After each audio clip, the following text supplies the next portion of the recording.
It's Friday, January 8th, 2016, and let's talk about what happened this week over at xdadevelopers.com.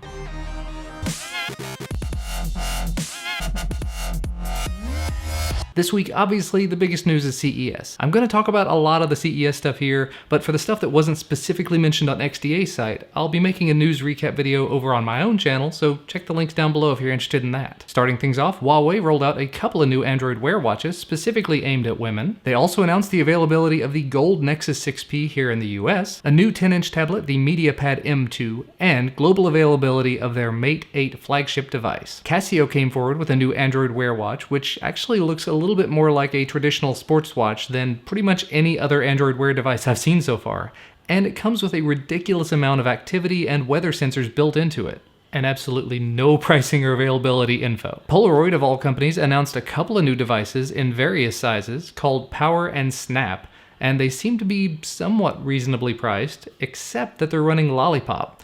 And they won't say what processors they're actually running, so that's a little bit disconcerting. Blue unveiled a couple of new devices, the Vivo 5 and Vivo XL, loaded down with MediaTek chips, mid-range specs, USB Type-C ports, and decently large batteries, priced at $200 and $150 respectively, and they're both going to be available starting either late this month or early next month. Xiaomi announced a new flagship device, the Mi 5, coming in February, and it's actually going to have the Snapdragon 820 processor in it, which is great to hear. Other than that, the specs look pretty decent. It's a flagship. It should be. 3 or 4 gigs of RAM, 32 or 64 gigs of storage, dual SIM, 5.2-inch display, 3600 mAh battery, USB Type-C, and Android 6 out the gate, going between $300 and $350 equivalent, which is not bad at all. ZTE announced the Grand X3 and the Avid Plus, both decidedly low-end devices, with the X3 coming in at $130 and no pricing info mentioned for the Avid Plus. Alcatel One Touch is bringing out a new family of devices, the Pixie 4 family, which is going to have 3 different phones in it and a tablet, with sizes including 3.5, 4, and 6 inches for the phones and 7 inches for the tablet, but no pricing or exact specs are known other than that. Asus launched the Zenfone Max with its massive 5000 mAh battery and the ZenWatch 2 in India this week. Strangely enough, the Zenfone Max is only 10,000 rupees, where the ZenWatch 2 starts at 12,000 rupees and goes up to 15,000 if you want better. Lenovo has launched the Vibe K4 Note in India with some mid-range specs and a 12,000 rupee price tag. But speaking of Lenovo, they sent out press invites this week to an event being held actually this evening, because I'm recording on the 7th, and they're going to be announcing a partnership with Google surrounding Project Tango. Unfortunately, I haven't heard anything quite yet as to what was actually announced there, because it's still a little bit early in the evening,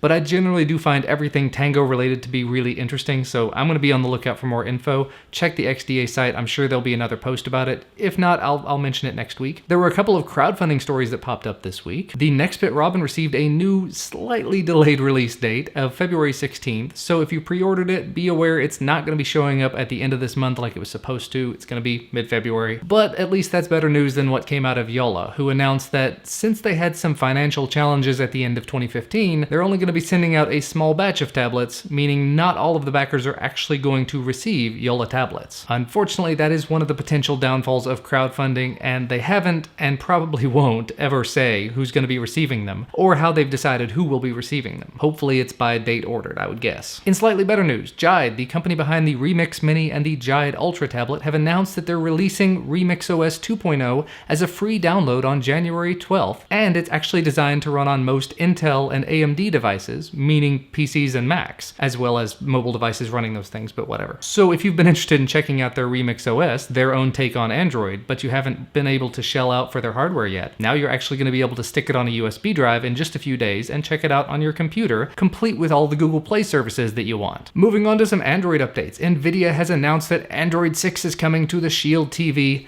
and the original Shield tablet.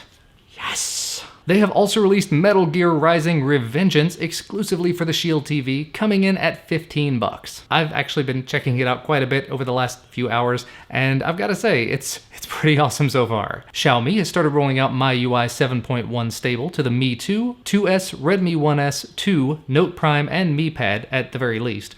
So be on the lookout if you're already running a MIUI 7 build, and if you're not, you can head on over to their site to flash it for yourself. The Moto X Play has started receiving Marshmallow in both India and Brazil, and the 2015 Moto G has started receiving it as well, and the OTA for that one has been captured and made available in the forum, links down below. And only a couple of stories showed up from the forum this week. An unofficial build of CM 12.1 is available for the Galaxy Tab 3 7.0 thanks to XDA senior member Dark Frenzy, and Chainfire released a new beta build of Super SU version 2.66 to deal with a deep sleep issue on the Galaxy S6 Marshmallow beta. Finally, 3 other videos were posted to XDA TV this week. A massive giveaway in conjunction with a bunch of other websites and other YouTube channels was announced, so go check that out. A contest to win one of 3 Honor 5X phones was announced, along with forums for that device being launched. And there's also a video of TK showing his first impressions of the device. And finally, TK did an interview with Chainfire at CES talking about Ion VR and how they're collaborating with Intel and their RealSense technology. But you know what? That's gonna be about all from me for today. If you want to know anything else about the stuff that I thought was fun and cool at CES, check out the video that'll be over on my channel. You can find the links to all the stories that I talked about here down in the video description as usual, as well as, like I said, the links to my YouTube channels. Remember though, if you like this video, please do leave us a like down below the video. We definitely appreciate it, and subscribe to receive all of our videos as soon as they become available.